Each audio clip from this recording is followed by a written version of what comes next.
perasaannya gitu loh. Guru-guru yang sudah menjelang pensiun masih harus ikut tes. Kan pemerintah ini dibuat sebagai bentuk penghargaan pemerintah terhadap tenaga honorer yang telah lama mengabdi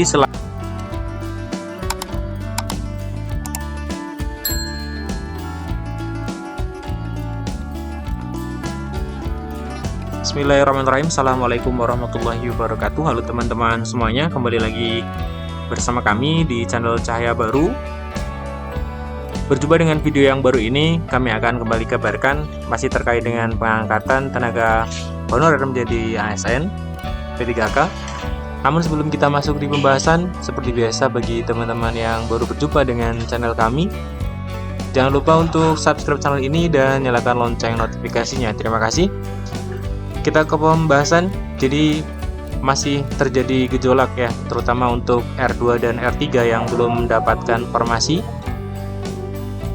Ada titik terang di mana Komisi 2 DPR RI kemudian membuat pernyataan ya, kemudian mengusulkan kepada Kemenpan dan BKN terkait dengan formasi P3K guru honorer yang perlu ditingkatkan. Kita simak pernyataan dari Komisi 2 DPR RI.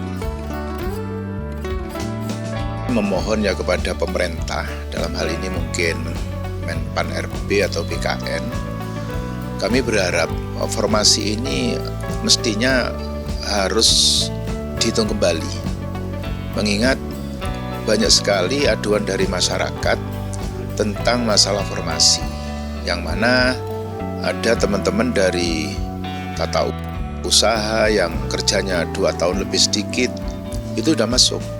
Tapi bagi guru-guru yang pengabdiannya cukup banyak, cukup lama, itu tidak ada yang masuk.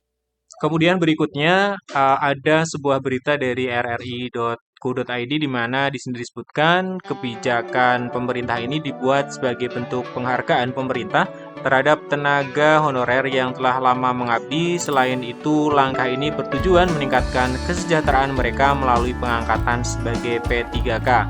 Nah, di sini informasi ini dengan judul kita bisa lihat ke atas, di mana judulnya adalah Kemenpan minta Pemda loloskan honorer pada seleksi P3K tahap 2.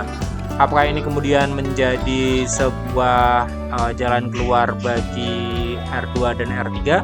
Ataukah ini justru menjadi bumerang? Kita tunggu saja, semoga ini bisa menjadi jalan keluar bagi teman-teman yang memang sudah mengabdi lama kemudian menjadi ASN P3K. Terima kasih telah menyimak. Assalamualaikum warahmatullahi wabarakatuh.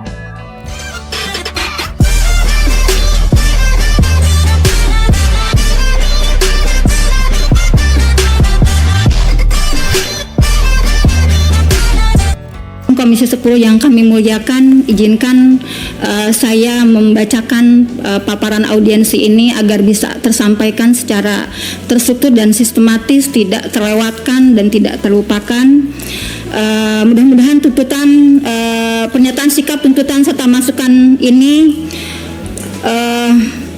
membuka mata, menyentuh hati dan menggugah pikiran kita semua, tidak hanya anggota dewan di sini.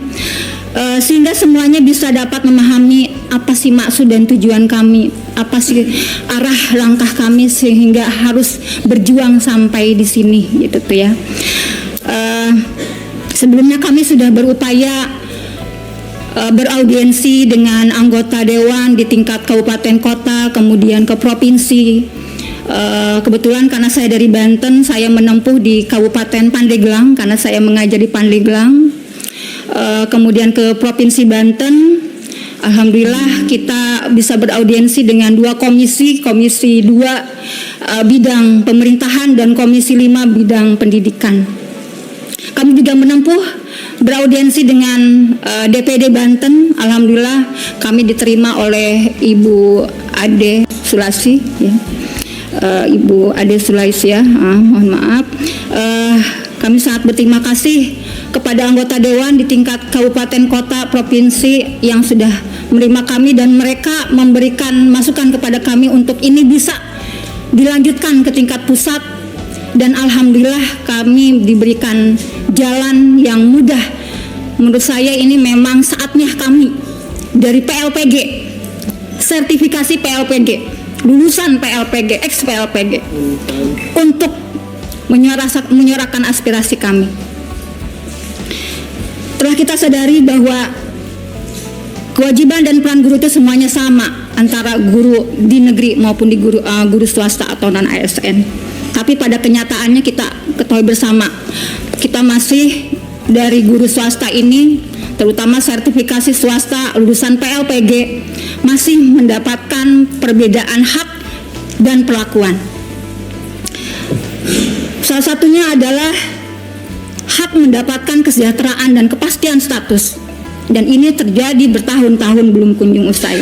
Padahal dalam Undang-Undang Nomor 20 Tahun 2003 tentang Sistem Pendidikan Nasional disebutkan bahwa salah satu hak guru adalah memperoleh penghasilan dan jaminan kesejahteraan sosial yang pantas dan memadai, dan itu pasti berlaku bagi kami dari guru swasta. Pemerintah memang sudah berupaya untuk meningkatkan kualitas guru-guru swasta non-ASN seperti guru-guru ASN dengan mengikutsertakannya dalam program pendidikan dan latihan profesi guru atau PLPG sejak tahun 2008 agar menjadi guru profesional untuk meningkatkan kualitas mengajarnya yang ditandai dengan diberikannya sertifikat pendidik guru profesional. Namun, semuanya belum cukup memberikan solusi dikarenakan kami masih memperoleh perlakuan dan hak yang berbeda. Masalah lain yang dialami guru swasta adalah adanya perbedaan perlakuan tentang keterbatasan akses untuk mengikuti tes atau menjadi prioritas CPNS atau P3K. Ada kalanya guru swasta kurang mendapatkan pengakuan atas prestasi dan kinerjanya dibanding guru ASN. Selain itu, masa kerja kami di SK Inpasing tidak dihitung tahun berjalan, di mana kami yang telah mengabdi 20 tahun hanya diakui 4 tahun masa kerja. 20 tahun, bahkan yang lebih dari 20 tahun hanya diakui 4 tahun masa kerja sampai saat ini. Perlakuan berbeda lainnya adalah guru sertifikasi senior swasta tertunda mendapatkan SK P3K hanya dikarenakan tidak ada penempatan di sekolah negeri. Padahal dia lulus tapi tidak lolos bersama guru-guru yang lainnya, padahal belum tentu yang lolos itu sudah bersertifikasi.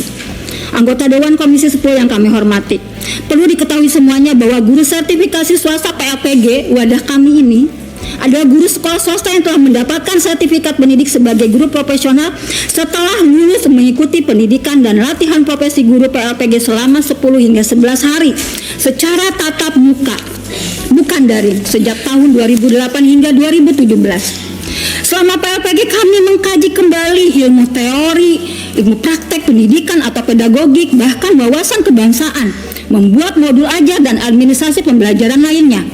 Bahkan kami juga harus mengerjakan tugas-tugas dari mentor sampai tengah malam selama mengikuti PLPG tersebut.